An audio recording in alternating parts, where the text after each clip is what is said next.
Hello everyone, welcome to Chhaya medical classes. उम्मीद करती हूँ बच्चों आप सभी लोग एकदम मस्त होंगे और अपनी जो MPPNST 2026 एग्ज़ाम की जो तैयारी है बेटा अच्छे से चल रही होगी। उसी तैयारी को और भी मजबूत बनाने के लिए मैं आप सभी लोगों के लिए लेके आती हूँ डेली MCQ प्रैक्टिस सेट। ठीक है, तो आज हमारा जो MPPNST के लिए special MCQ and PYQ practice set चल रहा है उसका पार्ट है 4। ठीक है, तो आज के इस पार्ट 4 के अंदर बेटा मैं नेचुरल जो मेथड हैं कॉन्ट्रासेप्शन के, जो प्राकृतिक गर्भ निरोधक जो विधियां हैं NCERT के अंदर, उससे रिलेटेड आज के इस वीडियो के अंदर मैं MCQ कवर करवाऊंगी। डन। सो क्लास के एंड तक जुड़े रहना है और चैनल पर नए हैं तो चैनल पर जुड़ जाइए। चलिए मेरी तबीयत ख़राब है थोड़ी, फिर भी मैं कोशिश करती हूँ आपको क्या है वीडियो प्रोवाइड करने की। ठीक है, तो चलिए फर्स्ट क्वेश्चन है, प्राकृतिक गर्भ निरोधक विधियां किस सिद्धांत पर कार्य करती हैं? बेटा जो नेचुरल कॉन्ट्रासेप्टिव मेथड्स होती हैं वो कौन से प्रिंसिपल पर वर्क करती हैं? ऑप्शन ए है अंड उत्सर्ग बढ़ाना यानी इंक्रीज ओपुलेशन, बी है शुक्राणु और अंडाणु के संगम को रोकना यानी कि उन्हें मीट होने से रोकना, सी है हार्मोन बढ़ाना यानी इंक्रीज हार्मोन, डी है गर्भाशय हटाना रिमूविंग यूट्रस। तो देखिए बेटा जो नेचुरल गर्भ निरोधक विधियां होती हैं उनका काम क्या होता है कि स्पर्म और ओवम को आपस में मिलने से रोकना। ठीक है, तो यहाँ पे करेक्ट आंसर हो जाएगा ऑप्शन वी। चलिए नेक्स्ट क्वेश्चन है पीरियोडिक, ठीक है, यानी कि आवधिक संयम पीरियोडिक अब्स्टिनेंस में दंपति किस अवधि में मैथुन से बचते हैं? ठीक है, एब्स्टिनेंस। तो किस अवधि में जो दंपति यानी पति पत्नी हैं वो किस अवधि से मैथुन मतलब सेक्स करने इंटरकोर्स करने से बचते हैं? तो देखिए उन्हें बचना चाहिए, ठीक है, 10 से 14 नहीं 10 से 17 डे, 10 से स्टार्ट 17 डे तक उन्हें बचना चाहिए। ठीक है, अवॉइड करना चाहिए इंटरकोर्स ड्यूरिंग पीरियोडिक अब्स्टिनेंस। ठीक है, क्योंकि 14वें दिन ओव्यूलेशन होता है तो आपको 2-4 दिन पहले और 2-4 दिन बाद में, ठीक है, इसलिए आपको 10 से 17 दिन जो बीच है वो आपको क्या है रुकना पड़ेगा। डन। तो करेक्ट आंसर हो जाएगा ऑप्शन सी। नेक्स्ट क्वेश्चन है मासिक चक्र के 10वें से 17वें दिन को क्या कहा जाता है? मासिक चक्र के 10वें 17 दिन को क्या कहते हैं? मेंस्ट्रुअल साइकिल के, ठीक है, उसे हम क्या कहते हैं कि इस टाइम सबसे ज़्यादा, ठीक है, सबसे ज़्यादा किसकी संभावना होती है? प्रेगनेंसी की, क्योंकि जो अंडा है वो 14वें दिन ओव्यूलेट होता है।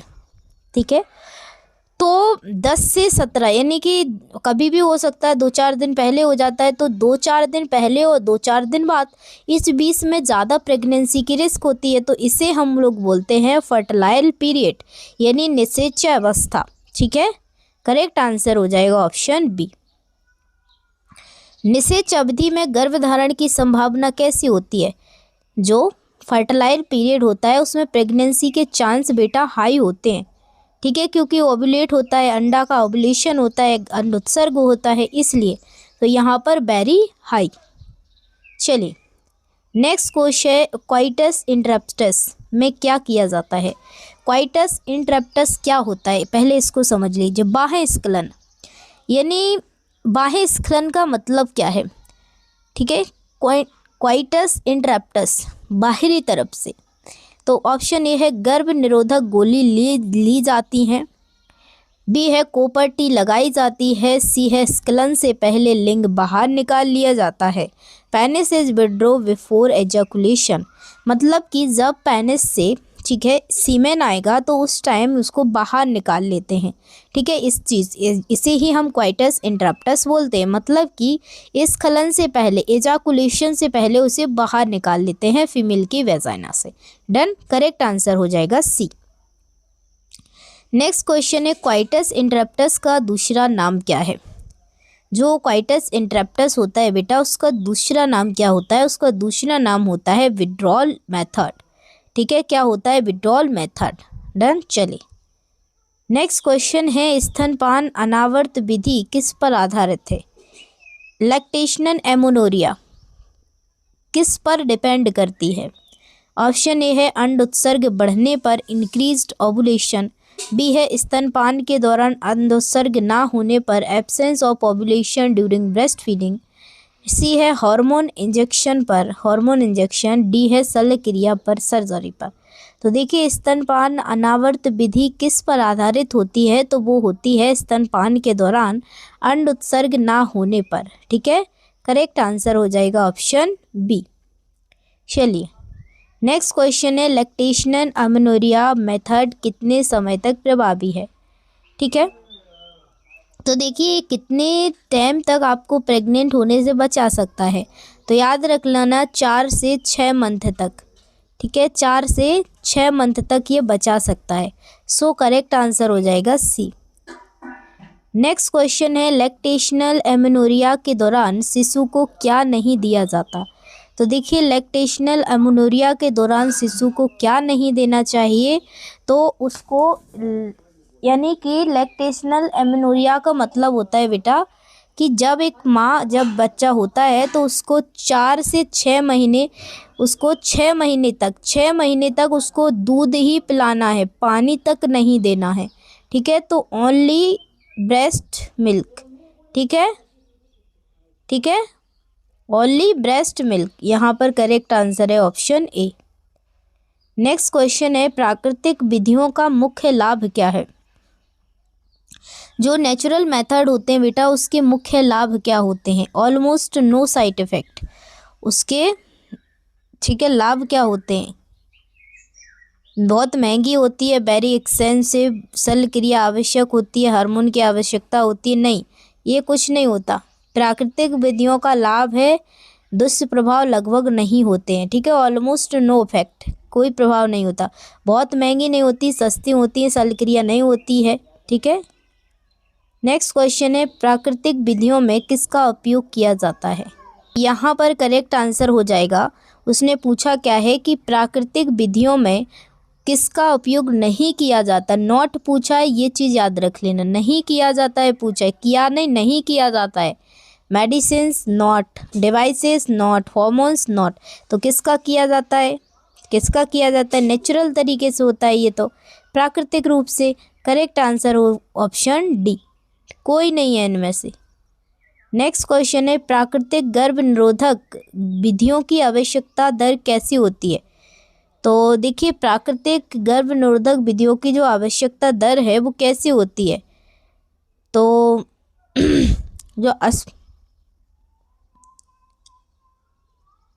तो नेक्स्ट क्वेश्चन है प्राकृतिक गर्भ निरोधक विधियों की असफलता दर कितनी होती है।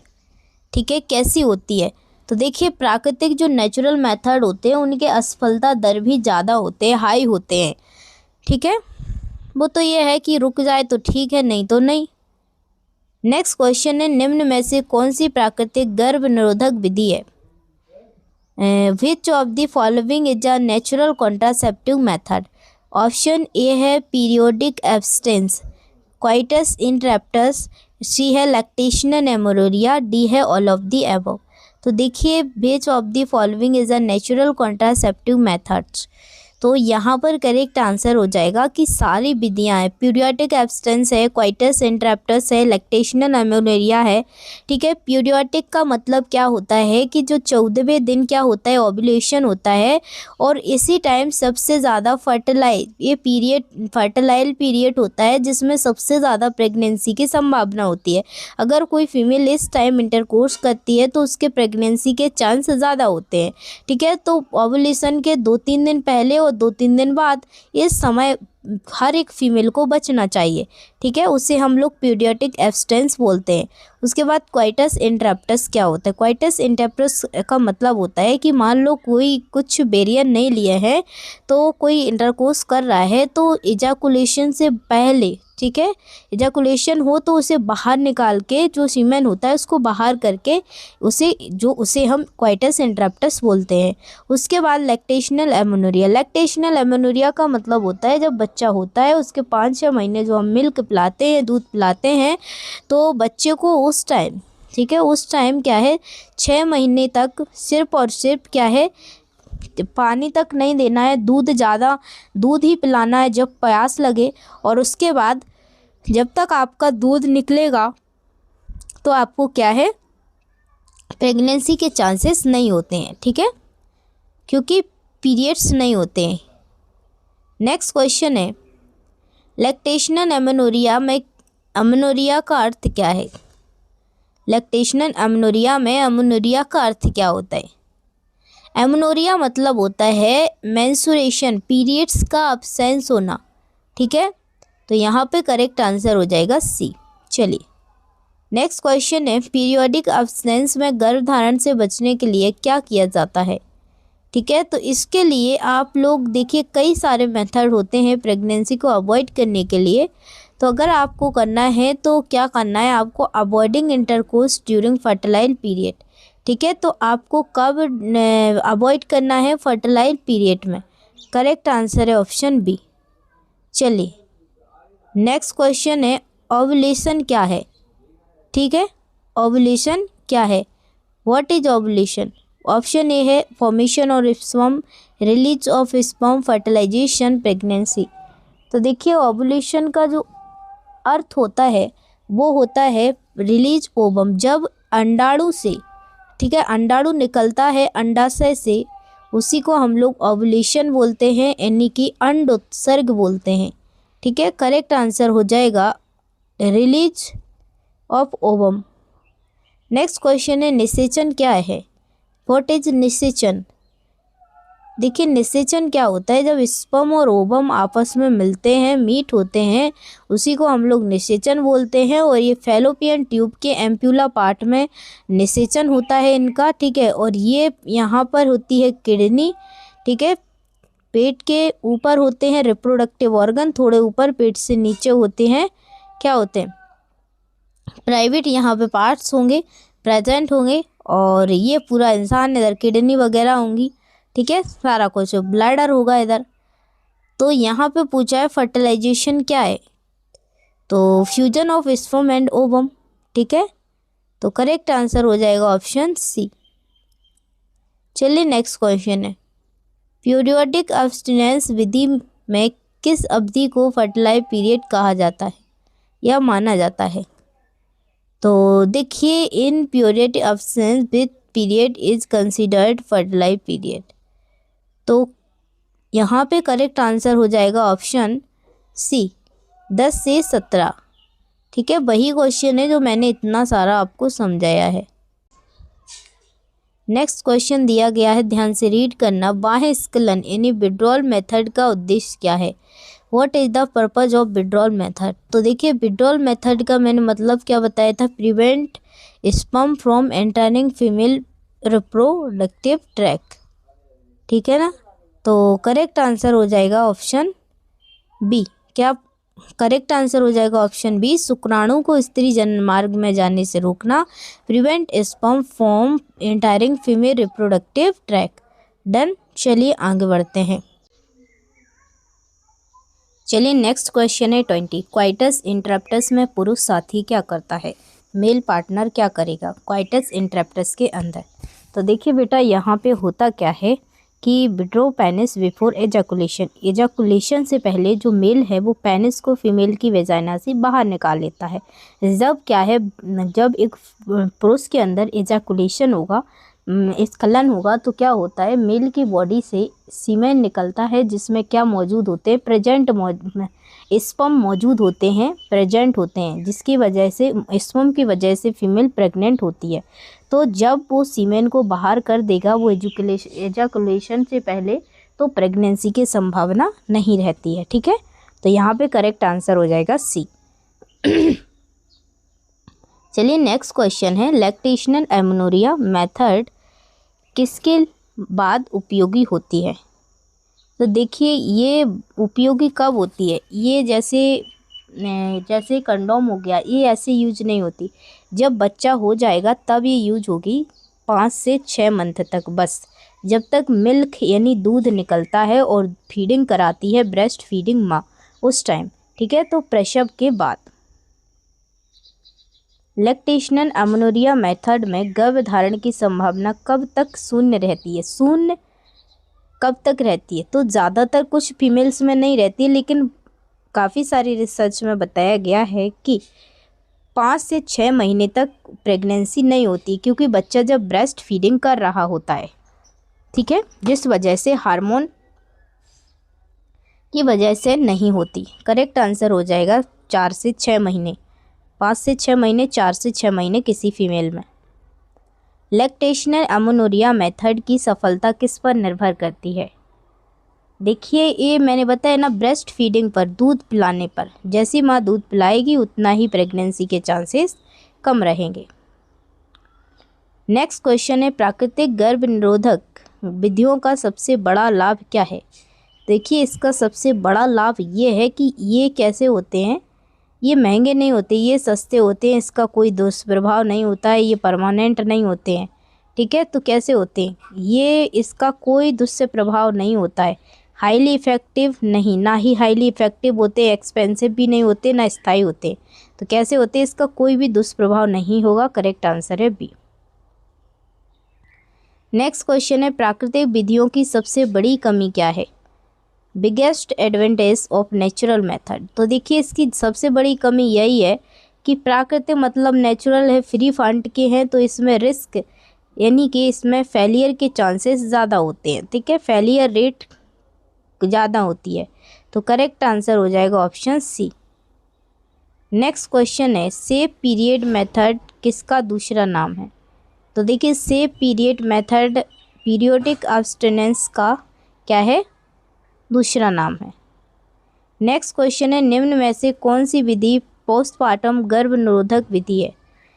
पोस्टपार्टम गर्भ निरोधक विधि, तो देखिए वो है लैक्टेशनल एमेनोरिया। करेक्ट आंसर है सी।